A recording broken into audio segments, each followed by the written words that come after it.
First putt as a major champion. Let's see how it goes. Ha! That is huge! Welcome back, Disc Golf Weirdos. It's time to recap another tournament, highlighting all the unimportant things you probably missed. I'm your host, Disc Golf Enjoyer. Let's get right into our Jonesboro recap. Before the tournament, Ricky Wysocki filmed a practice round with a 960 rated AM, in case you were wondering how well someone rated only 100 rating points higher than you might do on a course like this. Yeah, I know you're only rated 863. I checked on YouTube Analytics. Indeed. Hi, I'm multiple-time disc golfer. Let's get into the MPO. This week, Kevin Jones took time off from his busy DJing tour schedule to play his namesake tournament, Jonesboro. That was nice to see. Unfortunately, after finishing below the cash line of the tournament, Jones may indeed be forced to borrow some money to stay afloat. Back on coverage for the first time in a while was James Conrad.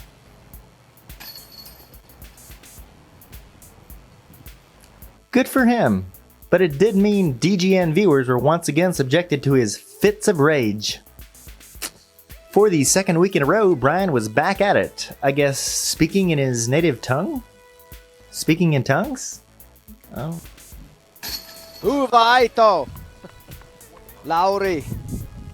Uvaito indeed. He also shared some knowledge with us, his lucky students. So triangle has three sides. Okay, yep. So I've heard. In round 2, Gannon and Goose both threw into the water. Different people join us on the lead card in Kelvin Heiberg and Isaac Robinson. Oh. Oh, I see how it is. When Gannon throws into the water, the crowd can't wait to retrieve his disc for him. But when Gossage throws in his, nobody offers to help. Sad to see. Why would they assume Goose is fine with getting in the water? Also in round 2, Gannon tossed a beautiful shot as spectators of all sizes, shapes, colors, years, and models looked on. It's going to go deep. Does What it is roll this? OB? Cars? No, it checks up. After rounds 1 and 2, or as we in the biz like to call them, the warm-up rounds, we got down to the real tournament on Sunday. Hammes, Heimberg, and Isaac were all within 2 strokes to kick off an exciting and competitive final round. The last 5 times Calvin played Jonesboro, he got either first or second place. Isaac won back-to-back Worlds. Hammes was also there. So who would take down the win? In an up-and-down round, all 3 players missed opportunities to pull ahead. Fast-forwarding to hole 17, Heimberg went OB, ending his chances. Hammes and Isaac went into hole 18 tied. Who would step up to win? What's that?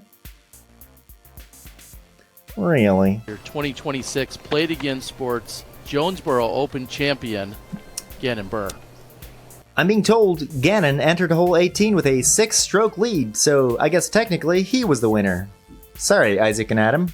Gannon's performance throughout the weekend was dominant, taking most of the drama out of MPO.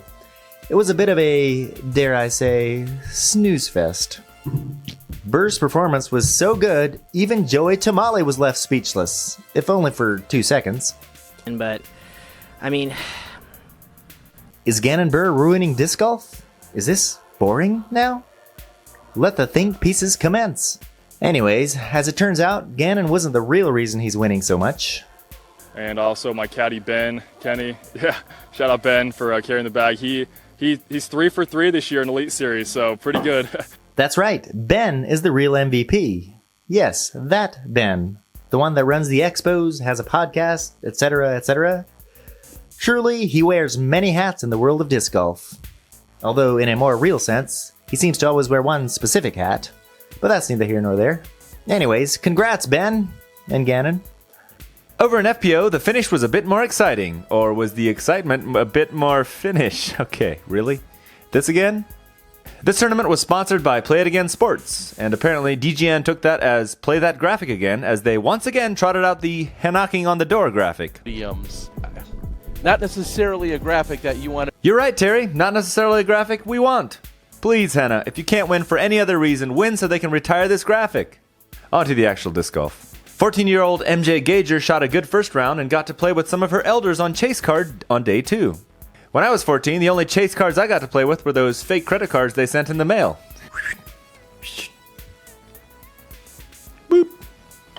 right?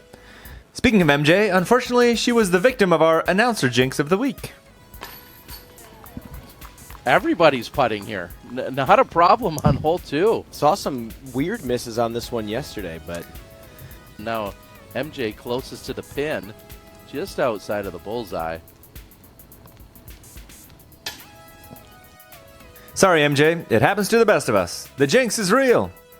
In round 1, Katrina Allen had a circle's edge putt for birdie, and it turns out that the birdies were calling her.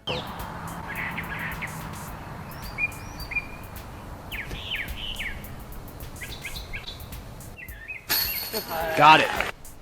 Sometimes it feels like the birdies are calling to you. Okay, the birdies were indeed calling. Up ahead on hole 13, Silva Saarinen found out that when the pars start calling, they are much more aggressive and less friendly.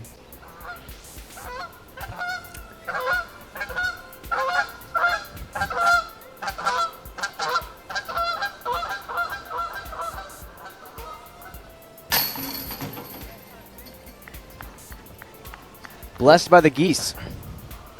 Blessed by the geese, indeed. Blessed by the birds. What are the odds? The birdies are calling. In round 2, Hannah played a consistent round through inconsistent weather to build a 2-stroke lead over Holland Handley. Rounding out the lead card were Katrina Allen and Kona Star Montgomery, making us all wonder if we somehow ended up back in 2021 again. And before we recap the final round, let's go to a brand new segment called Are the Announcers Hungry or Is It Just Me? That's tasty. That is a tasty drive from Henna. Able to just chip something around the corner. As you can, there's strategy baked into it. Earlier, you were thinking lunch. I'm thinking crunch. I'm still thinking about lunch, though. Evelina up high. Game. Anybody else want some chocolate milk? Just look at those hungry boys. You be the judge. Are the announcers hungry or is it just me? On Championship Sunday, the leaders struggled early as Silva surged from the third card to put some pressure on the top players. Oh, man. Eventually, thanks to some big putts, Henna and Holland distanced themselves from the field once more, and after both Handley. competitors parked hole 15 for birdie,